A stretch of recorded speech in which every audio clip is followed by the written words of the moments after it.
life happens one conversation at a time. The quality of your life is a direct reflection of the quality of your conversations, and that the life that you desire is really on the other side of a tough conversation.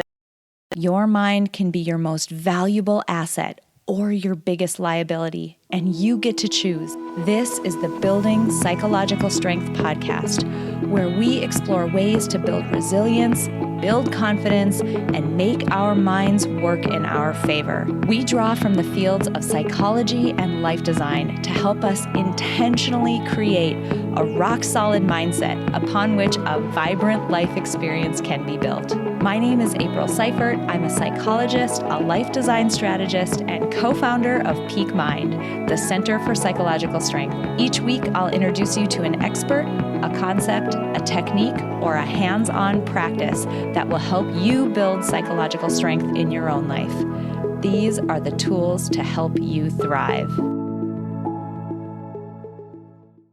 All right, friends, welcome back to the Building Psychological Strength podcast. My name is April Seifert, and I am your host. And I'm so thrilled about this week's episode because we are talking to a woman named AmyK Hutchens, who is an expert in the area of having tough conversations. I know, right? Before we dive into this episode, I want you to think about the person in your life or the situation in your life or some domain in your life that could be better if you could have a tough conversation, if you had the confidence to have it, if you felt like you knew what to say and how to confront that situation in a way that would lead to a good outcome. I want you to have that in mind as you're thinking about this week's episode and as you're listening to this, because AmyK is certainly the person to help you think about how to navigate those conversations. AmyK is an international speaker. She speaks over 100 times a year around the globe with people in executive positions, influencers, entrepreneurs, you name it, people who need to have tough conversations. And her goal is to teach people how to confidently and competently navigate their toughest conversations without saying something they regret, without giving their power away or damaging their relationships. And she does all of this and teaches people on this topic with humor and insight, and she uses her experiences. She is just masterful and so wonderful. So I want you to listen to this episode, and in particular, pay attention to the times in this episode where AmyK and I get specific. I gave her some examples and some scenarios, like, what if I was in this situation? How should I handle it? Or how could I start a conversation in this way? She gives away the most valuable little phrases, like little phrases that are so powerful because they help people feel emotionally connected, and they help them feel, the person that you may have to deliver a difficult message to, it helps them feel more at ease and open to resolving the situation in a way that will work for everyone. This was such an incredible episode, and I know that it's going to be one that people are going to get so much out of because of how masterful and expert AmyK is in this domain. Now, before we hop into this episode, I need to mention that this episode is sponsored by the AmyK Mind Monthly membership. Every month, our members are building psychological strength through online live monthly workshops where we cover topics related to psychological strength, and we dive in and do hands-on work. In this episode with AmyK, we're going to talk about the importance of self-awareness toward the end. That's what I'm talking about. It is so key. Self-awareness is so key to developing psychological strength, and that's why we focus on it every single month in the membership. We also run 30-day challenges, things like 30 days of mindfulness. We're right in the middle of that challenge in September.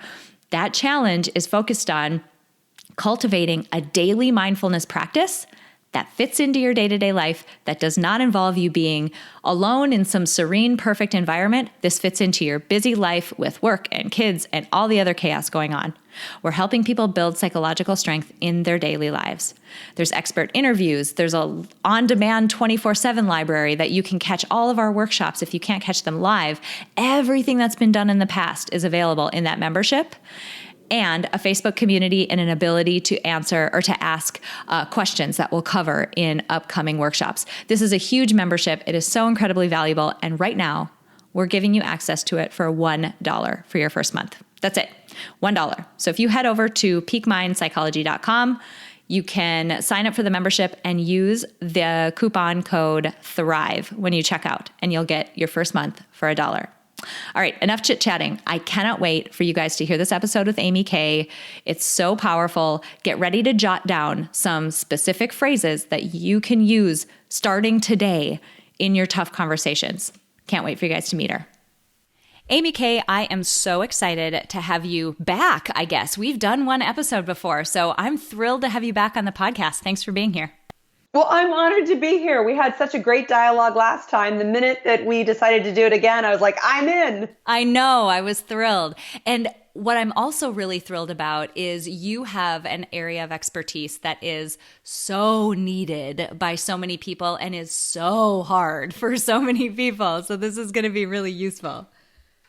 I love what I do. And I think that the reason that I love it so much is because I was really terrible at it for so long. So it's like, where is your biggest pain? There rests your greatest gift too, and how you can help serve. I love it. I love it. So let's dive in there. Tell my audience a little bit about you and about what you do. I spend my entire life coaching and consulting and speaking about how to not only just survive, but successfully navigate our toughest conversations. So my big premise is that life happens one conversation at a time. The quality of your life is a direct reflection of the quality of your conversations, and that the life that you desire is really on the other side of a tough conversation. And so I spend my whole life, and I'm super passionate about taking those tough conversations and turning them into profitable ones so that you can actually get what you want. And it's not hallmarky, it's not cheesy, it's the real science of when we learn how to communicate, and it's so crazy hard, but when we learn how to do it, it's a game changer. Totally love it. Folks who are listening to this, you're probably, get yourself in the right headspace, right? Think about the last difficult conversation you had to have. And this is wide open. This might be with a colleague at work. This could be with a boss at work. This could be with a good friend. This could be with a family member, a spouse or a partner or someone, a friend. It could be anyone.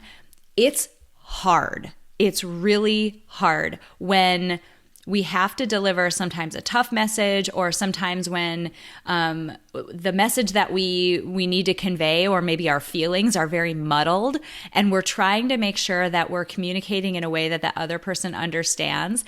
It feels yucky. There's no other word for it. It feels yucky, and it's hard. So I love that that's what you do, because it is so desperately needed.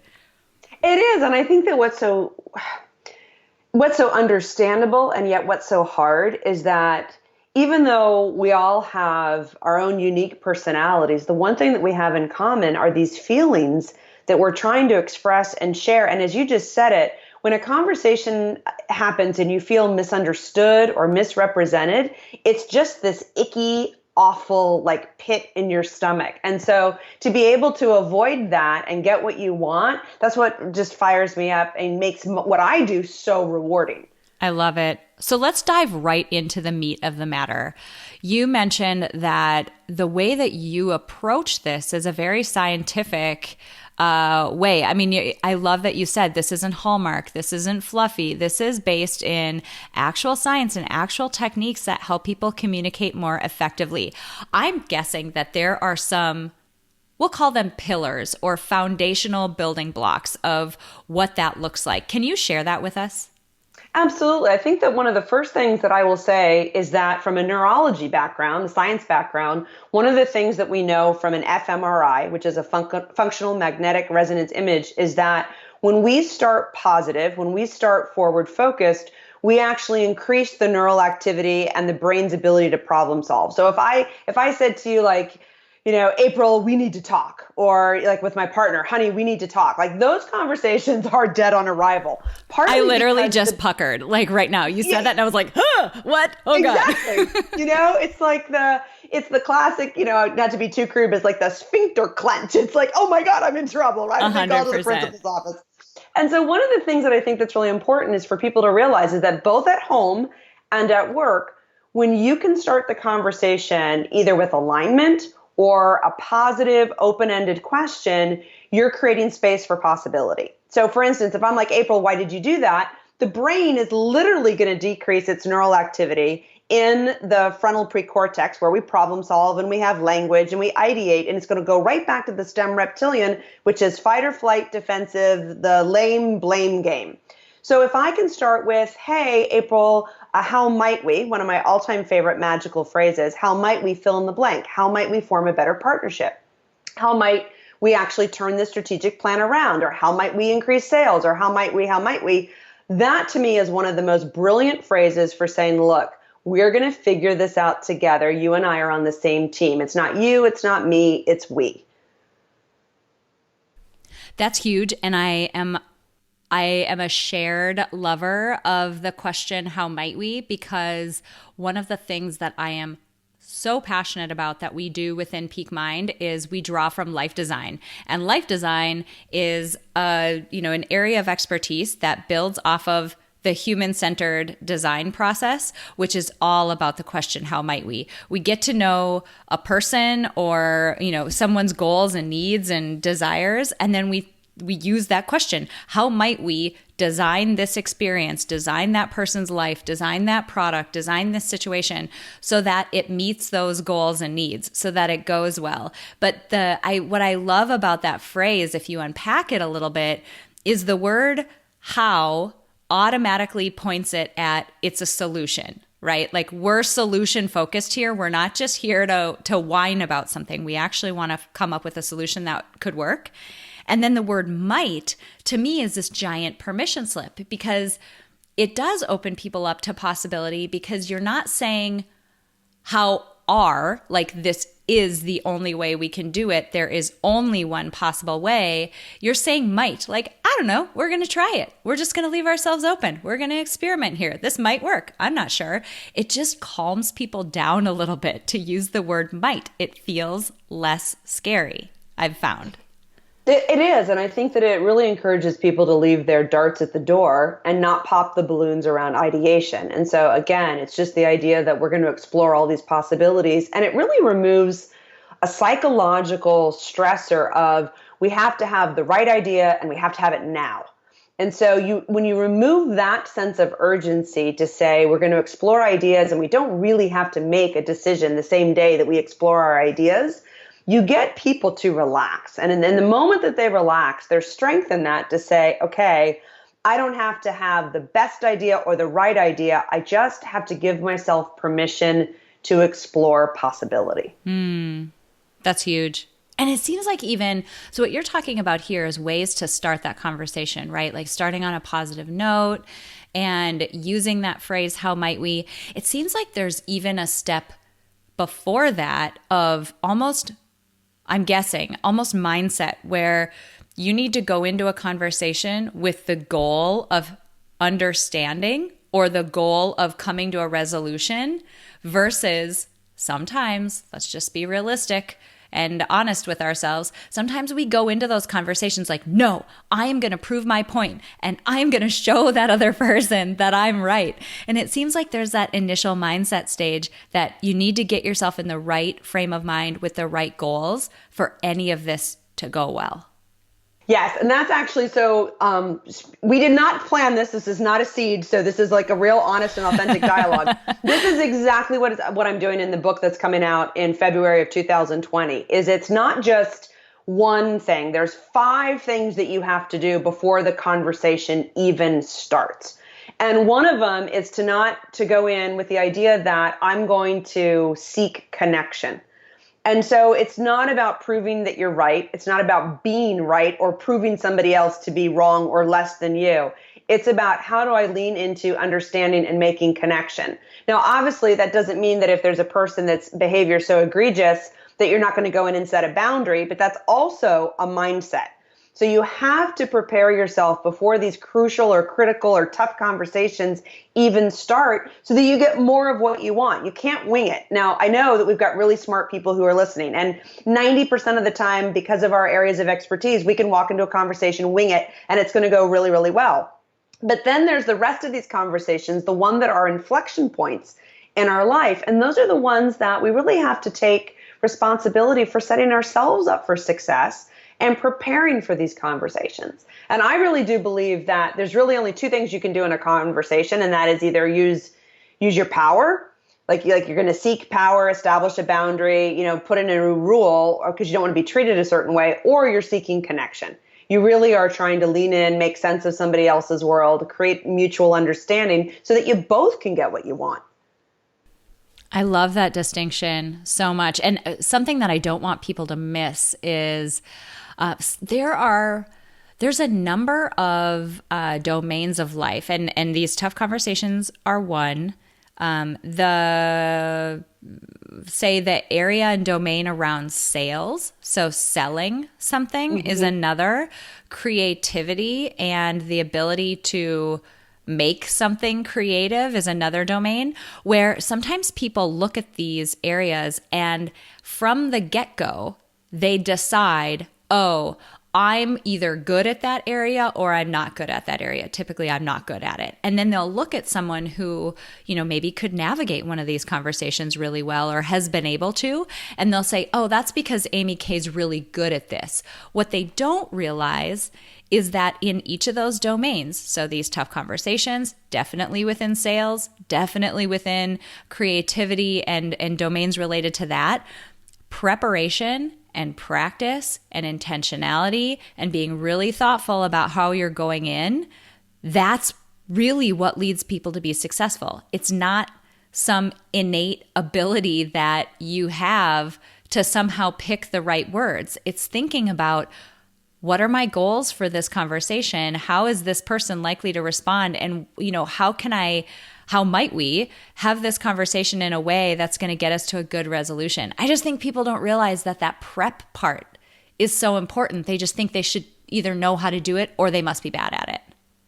I think you actually hit the nail on the head. And that's when people make some things look so effortless. We're like, oh, well, that's just because they're like naturally good at it. It's like, well, maybe they had a little proclivity for it, but then with some serious thousands of hours of practice, they now make it look pretty darn natural. And so I laugh. Like somebody the other day said, have you always been like a person who loves to be on stage? And I was like, well, yes, I've always loved to be on stage because I speak for a living. And then he says, but you tell me like you've practiced. And I'm like, oh my goodness, like, 10,000 hours times 10. I mean, it's like, I think that what you're saying is that no matter what you've gone to school to study, one of the things that I will just totally validate that I love and I think we're preaching here is that the more that you practice your ability to communicate and share your ideas, the more that you practice and learn how to communicate sharing your feelings, the more that you learn how to communicate and draw a boundary or ask for help. Like, I don't know about you, but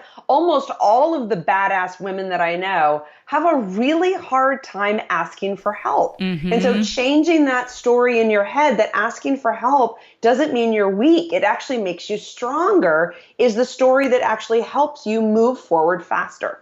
And that's huge, right? That's another mindset piece that goes into this where you might be telling yourself that, say the fact that I need to have this conversation, that must signal something bad about me, or that must mean, and then you can fill in the blank there about the story that you're telling yourself. So, I have to have this tough conversation at work because, man, you might be telling yourself, I didn't handle that very well, or I didn't perform very well, or I'm having to ask for help because I'm not holding up my end of the bargain, or I'm weak.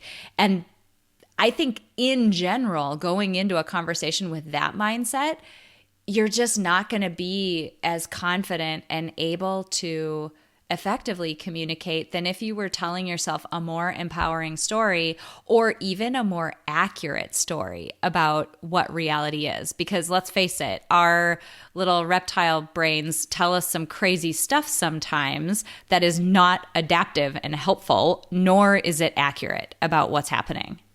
It's not. There's really no such thing as a pure reality. Everybody's got their own truth. I personally think it's like a huge illusion that we believe that there's one reality. And I even talk about the fact that like you and I are having this conversation, but then everybody who's listening to this conversation is also having a conversation in their own head. You're having a conversation in your head. I'm having a conversation in my head. Like there's never just one conversation. And so I think that we all see the world differently. We all have our lens and our perspective. But I want to go back because you said something that I think is really, really important. And that is we choose our story, and it starts there. So a lot of times we will walk into a conversation and we start with our story without even thinking that we're interrupting somebody else's story. So it's the idea of, if I'm going to walk into somebody's office, let's just say I'm at work and I interrupt Mandy, and I'm like, hey, Mandy, I really need you to look at this. Yes, that can happen. And sometimes it's not a big deal, right? But there are other times when you want to walk in and you want to say, hey, I know that you're meeting with the client tomorrow, and it's really important that you have all the accurate data. I have the data here for you. So let me know when it's good for you. So you're interrupting them, but now you're interrupting them with a story that's all about them. And they're far more likely to engage because it's about them, not just about your own want. That's huge. That is huge right there. And it requires no more effort to say it in that way. It just requires a little bit of intention at the outset, as we were just talking about, a little bit of preparation to think, what mindset might she be in? What is the context that I'm going to be walking into? And what's the best way that I can say this in a way that it's going to land well and we're both going to have a good outcome from this, or as good of an outcome as we can. Life can be so much more than simply going to work and waiting for the weekend. But deep down, you already know that. You know that life can be so much more vibrant. You know you were made for more than just passively going through the motions. You know you can thrive, but to do that, you have to start from the inside out. And that is why I'm so excited to announce that for a limited time, we're offering you the opportunity to join us in the Peak Mind membership for only $1 for your first month. That's right, $1 to join us in the full Peak Mind membership. All you have to do to take advantage of this amazing offer is to visit us at www.peakmindpsychology.com, click on the membership, and enter the code THRIVE at checkout. Think about it. We all know what we need to do to keep our bodies strong. But what about our minds? What if you had the tools to build the psychological strength, confidence, and resilience to help you thrive at work, at home, and in the rest of your life? What if you made the commitment to living your life by design and not by default? All of this is possible. The goal of Peak Mind, the Center for Psychological Strength, is to help you build the mental toughness, flexibility, and resilience to thrive in your life. We draw from the fields of psychology and life design to help you intentionally create the vibrant life experience you know is possible. Through live online workshops, a 24/7 on-demand library, expert interviews, and monthly challenges, our members are building the psychological strength that it takes to thrive through life's ups and downs. And like I said, you can do it too. For a limited time, we're offering you the opportunity to join us for only $1 for your first month. Just visit www.peakmindpsychology.com, click on the membership, and enter the code THRIVE at checkout. Your mind can be your most valuable asset or your biggest liability, and you get to choose. So what choice are you making? Join us in the Peak Mind membership before this amazing offer goes away. Yeah, and I think that one of the things that I'm a big believer in is not putting yourself in this huge pressure cooker situation of like my entire future rests on this particular conversation. It's like, no, just take a deep breath and give yourself a chance to prep. I totally believe in it. I totally believe in the role play and the prep. thinking about what it is that you want as an outcome, thinking about the flow and the tone and tenor and how you want to start it when it's a super critical conversation. But sometimes there's just these magical responses, like you're caught off guard, and maybe somebody says something in a meeting, maybe somebody does something in a meeting that's a little bit egregious, and then rather than attacking them or being like, what the, like, what's your problem in the meeting, waiting for the meeting to be over and then talking to them by seeking understanding and connection. So like that, let's just say somebody says something like kind of rude and maybe even kind of mean in a meeting. Well, waiting till the meeting's over and then either going to his or her office and saying, hey, I'm very curious. When you said blah, blah, blah, blah, what was the thought behind that?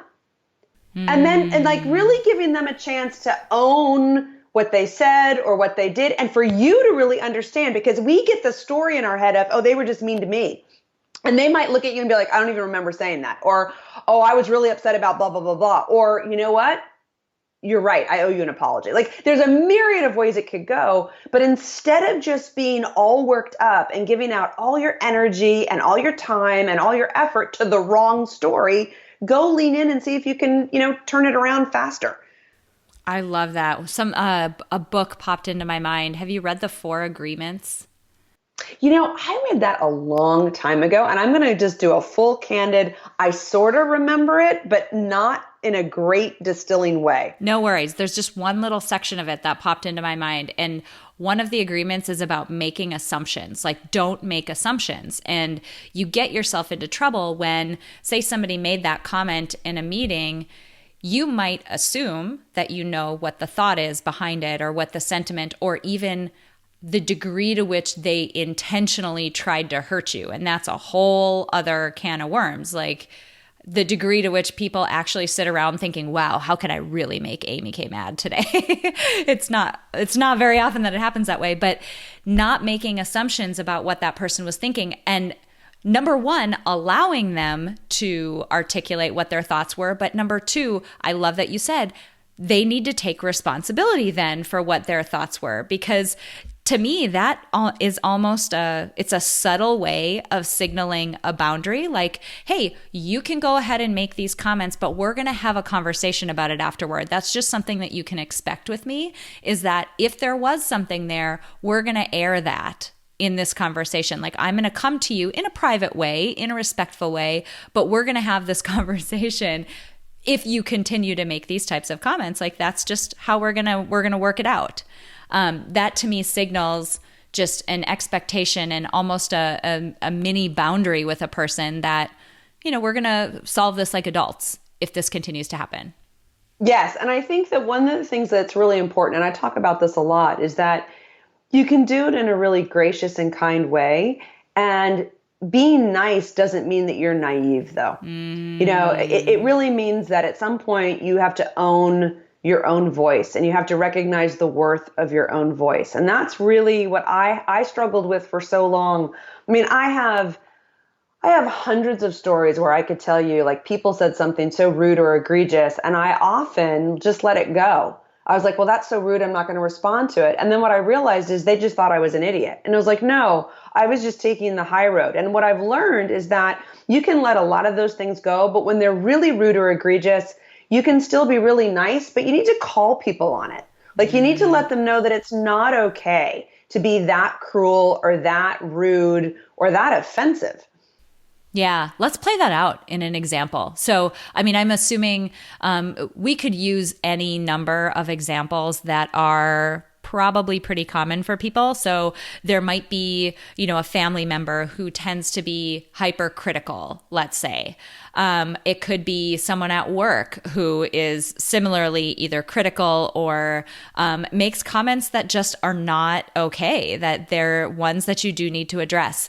Maybe we can walk through. One. Yeah, let's do a real one. Let's do, and I'm happy to go into, like, have you been criticized lately, or did you hear about somebody being criticized lately? Because that's a normal. I think we can all relate. Yeah, let's say. Let's go with one that's like to the heart, that people like, man, this just drives people crazy. I have a couple kids and I'm being criticized for how I've parented or how I responded in a situation. My kid lost her mind in Target and somebody, like maybe a family member doesn't like how I've handled or am handling that situation, and they're making a lot of comments that are very critical about that. Okay. So one of the first things that I do is I turn it back on them. So if somebody in your family has just criticized you for your parenting, then the first thing that I would encourage you to do is to say, and how are you hoping that I respond to this feedback? Ooh, I would never think to say that, but that's really good. I know, because we don't. And here's why we don't. We are so cautious about standing up for ourselves when we feel like the dynamic or the relationship is really heavy and we're scared to like scratch it or pull a thread and that the whole thing will unravel, right? It won't. But what you're saying is that it's not acceptable for you to treat me like this way, and I'm breaking this habit. Because what it is it's usually not the first time, or they're talking about you behind your back and they're like criticizing, like, oh, April, her kids are always like throwing a tantrum in Target. I know she has like no idea how to parent, all this bullshit. And what it's great is, again, you don't have to be rude. But like, if a family member is sort of like April, I don't think you're handling this well, just to look up at them and say, how are you hoping that I respond to that? What are you expecting me to say or do with that comment? And then you can say, what I would love for you to do is to help me in this moment. If you could take so-and-so and go to another aisle while I deal with this, or if you could start unloading the cart, here's what would really help me most right now. That's your next comment. And what you're saying is, I'm requesting help, not criticism. Wow. And so now we're shifting the tone and tenor. So I go from, like, if it's just between you and me, I'd be like, April, how are you hoping that I respond to that right now? Here's what would help me most right now is if you could, and then you put out a request. Wow. And that gives them something to physically do and feel needed. Because so a lot of it is too, and this is like, if we go with a very positive intent, that person's actually trying to help.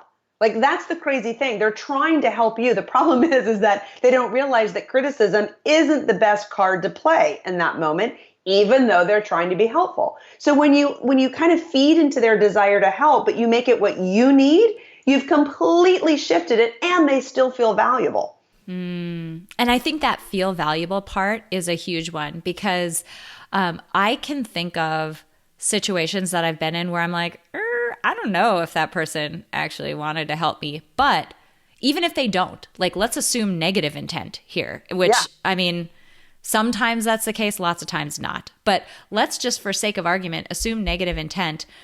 Even people who are coming with those comments for a negative reason, they still, just as a human being, appreciate feeling valuable. So if your goal in that situation is to not strike back at that person, but instead resolve it, start to put up a boundary for next time and then move on in a way that resolves it well, giving that person that, I guess, almost communicative olive branch, like, here's what you can do to help me and you'll be extremely valuable in this situation to me. It allows them the opportunity to be like, to make a better decision than what they did initially. Yes. And sometimes you're not going to deal with it in the moment. So for instance, like, if your kid is throwing the temper tantrum at the store and you don't have the wherewithal to like, be like, okay, I'm going to channel my most excellent communication skills, because you're just not in that space, right? Then remember too, that you have every right to have that tough conversation later. And I think that we need to remind ourselves that sometimes the conversation's not worth having in the moment, but it is worth having a couple days later when we've prepared. So I always tell people, again, reduce the pressure on yourself. If for instance, maybe you snap back, maybe you don't say anything. Maybe you just zip up and like, oh my God, I'm so not dealing with this person's criticism right now. Okay. Then you go away, you get regrounded, you get anchored, you prepare. And then we might come back. And another great way to start, again, doesn't have to be how might we, it can just be an affirming positive statement, as I would start with something along that. Can we agree that you and I both love these kids? Because like, maybe it's your mother-in-law, maybe it's your father-in-law, maybe it's your sister, maybe it's a friend. Like, can we all agree that we love these kids? And they'll be like, well, of course. And then you're like, okay, can we agree that we really want them to grow up to be like super happy, well-adjusted adults? And they'll be like, yeah. And say, okay, so can we also agree that like they're going to have some glitches along the way, like they're going to be kids? And they'd be like, yeah, I don't know where you're going with this. You say, well, where I'm going with this is the other day, you criticized me in the middle of a temper tantrum. And what would have helped me most is if you had done X. And then you pick whatever X is and say, I know that we agree that we love and that you're supporting and that you care about me too. This is the best way that you can show it. And then you say this beautiful phrase. This is a beautiful, it's like one of my all-time favorite magical phrases. You say, a part of me. And you fill it in, April, with whatever you were feeling. Like, a part of me was really hurt because you were criticizing me. Or a part of me was really frustrated because I felt like you were being critical when I needed your help. Now, you don't say, I was frustrated, I was hurt. You don't make it an absolute. You say, a part of me. And then that opens up all the space because I still love you, I still respect you, I still want to be your friend, your aunt, your whatever. But a part of me says, this is worthy of discussing because you either hurt my feelings or you made me frustrated. I feel like we need to timestamp that example so that people can rewind this and go back. I'm thinking maybe I should just transcribe that entire section and put that somewhere because that was masterful. There are these small phrases like that a part of me that is just, it's almost an emotional signal to be empathetic. I'm opening up this empathy door because I value the relationship. I still want it to be there, but I need you to know that, in order for us to have the great relationship we can have, we need to figure this situation out. It's so good. Absolutely. And it actually works really well with your kids. So one of the most profound uses is with your own children. And the reason that I say that is because it can be really psychologically threatening to a young child developmentally to have mom and dad be angry, upset, frustrated, or disappointed with them. So when we tell a kid, I'm angry, I'm frustrated, I'm disappointed, there's only one thing that they hear, and that is that mom and dad are 100% upset, angry, disappointed, whatever you verbalized. When you tell a small child or a teenager, a part of me was disappointed with your choice, or a part of me is upset, or a part of me is frustrated, then what you're telling that child is, there's still room for love and acceptance and belonging.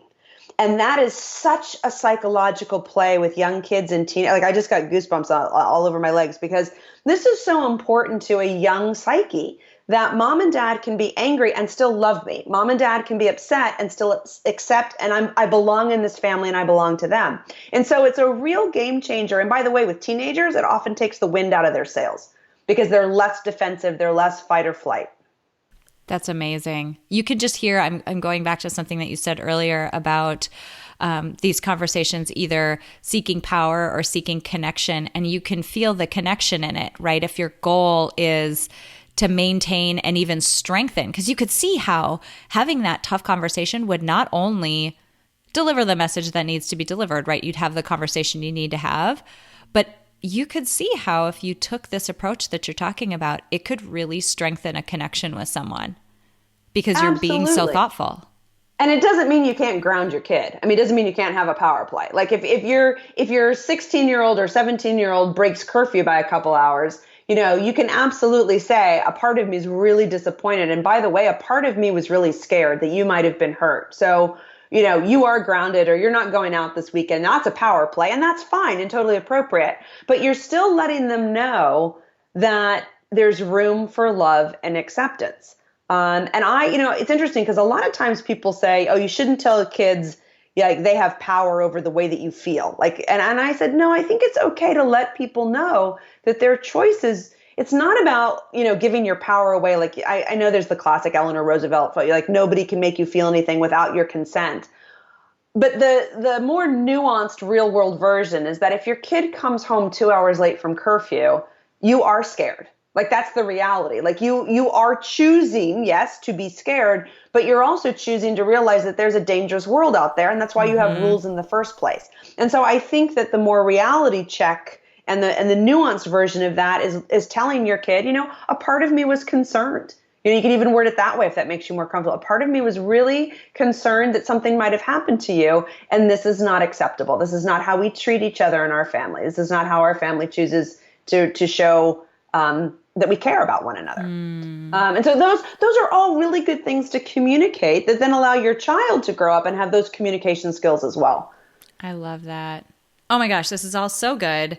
You can tell that this has been an area of expertise of yours for a very long time, because you're so good at dissecting situations that for us feel very murky when you're in them. It feels like you're providing a level of clarity around, that person and their goals and the context and what may have happened before, during, after, when this conversation is happening. Like, you feel very clear and organized and systematic about a situation that, again, for a lot of us feels very gray and murky. So this is incredibly valuable. And it does for me too. So let's have the candid moment that this is something that I still practice and work through every day of my life. This is not something that you're like, oh, one and done. I've totally mastered my communication skills. No, you have to continually be practicing. Do I say stupid stuff all the time? Do I have to apologize for like the quick, stupid comment? Of course I do. We're humans. But I do love the fact that the more we practice it overall, the much better we get at it, and we end up creating the life that we desire, one conversation at a time. Oh my gosh, it's as though I paid you to say that. Because I'm taking it all the way back to the very beginning of our conversation in this episode. You mentioned life happens one conversation at a time. You can get the life that you want by having the conversations that need to be had. And all of this is coming out in this book. I'm wondering if you can tell us a little bit. I know it's a little ways out and you're still ironing out some details and all of that, but tell us a little bit more about what is in this book, because I totally agree with you that you can't get to the position that you want to be in life in a solo journey. And that means that you're going to have these conversations with people. It's just going to be a major part of getting you into the position that you want to be in. So I'm hoping you can tell us a little bit of a sneak peek about the book. Oh, absolutely. And I appreciate the question. I'm super excited about it because it's everything that we've talked about today and more. It's filled with all the phrases like the how might we's and a part of me and 7 more. And it's filled with the steps that you need to take before that tough conversation even takes place so that you set yourself up to turn it into a really profitable one. And when I say profitable, April, I don't mean money. I mean, that can be one if you're trying to close the deal. But when I talk about profitability in the book, I talk about, boundaries established. I talk about relationships healed. I talk about our own time and energy. And I love the idea, like in the book, I give tons of real world examples of like walking through exactly what it is that you would say and how you would prep in a myriad of scenarios. In fact, one of my coolest wins this year was not even corporate. And I spend my life in corporate America. It was helping somebody get his 30-year marriage back on track. And I'm not a therapist. Oh, that's We're just huge. doing it one conversation at a time. And it was so rewarding. And so so the book is really about how do you prepare for the tough conversation to get what it is that you want? Are you even sure and clear about what it is that you want? And then once you're clear on it, then all these like beautiful magical phrases and how you get it. I love that. And when did you say we can expect that out? My expectation, although I don't want to be quoted on this, it would be February 2020. Wonderful. So it's coming up. It is for sure. It's definitely in the publisher's hands, and we're still tweaking some stuff, including what the final title will be. But it is absolutely coming out in early 2020. I love that. And if you could keep us posted on as those details get nailed down and we know when to expect it, that would be wonderful, because this has been so valuable to just hear even a couple of these phrases. I'm like jotting them, like madly writing them down over here because I'm totally stealing them. But it's just wonderful. And I want you to steal them. That's the whole point. It was so funny the other day. I gave a keynote, I guess, for 90 minutes. And this woman walked up to me. And again, life is crazier than fiction. And she said, "Why did you give so much away?" And I'm like, "Oh, I have so much." I feel like that's the whole point of what I do. I want to give everything away and I still can't give it all away, And so I just have a ton of stuff that I get excited about. So yes, I'm hoping that everybody who's listening will be like, dang, I'm taking that magical phrase and I'm using it tonight. So, what I'm hoping we can do as we wind down today, I'm hoping that you can, a couple of things. Number one, talk to us a little bit about what psychological strength means to you in the context of, this area of expertise that you have. I think that one of the things that we all know is that self-awareness is probably the number one differentiator between like a mediocre leader and a really brilliant one. And when I say leader, I mean even leading your own life, your own mindset. And so one of the things that I always find fascinating with psychological strength is when we come from a place of mental health, we can really support and praise others. And there's a great quote by C.S. Lewis who says, praise is inner health made audible. Meaning I can be really happy for you and support you when I'm coming from a place of strength and health about who I am and how I'm playing. And I think in this world today, April, with all the social media and the comparison condition, to me, a strong definition of psychological strength would be how content and happy are you with yourself so that you can be super supportive and happy for others. I love that. I love that so much. Oh my gosh. And the self-awareness piece it's an onion with unending layers that you can pull back. I feel like the more you dig into who you are, and it can be something formal like taking online personality tests or enneagrams or whatever the hot test of the day is, that plays a big role, but also being able to be that observer of your thoughts, feelings, behaviors in different situations and starting to question, why might I have acted that way or thought that way or felt that way? What might be behind that? Self-awareness is just huge. And once you gain that, you can start to really work on those areas that you might feel less confident in. And you're exactly right. The better we are for ourselves, the better we can be for everyone else. That's so good.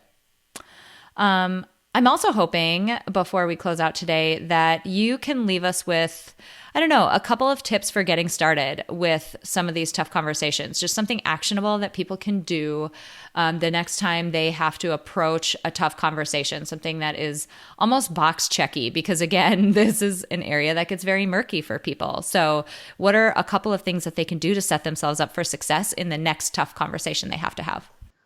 I really like doing two things before a conversation even starts, and it's really quick. You need to get clear on what it is that you want in that conversation. I don't mean like long-term, 9 months down the road, unless you're planning on having a baby. But if it's like really and truly like an upcoming conversation, what do I want from this specific conversation? Am I looking for a boundary? Am I looking for support? What is it that I'm after? Because a lot of times when we're not clear, then the conversation goes sideways because we aren't articulating what it is that we want. So get clear on that. And then the second thing is choose your opening words. Like if you prep nothing, prep the first words out of your mouth because they're going to set the entire tone and tenor. And it goes back to what I said earlier, like, honey, we need to talk, dead on arrival.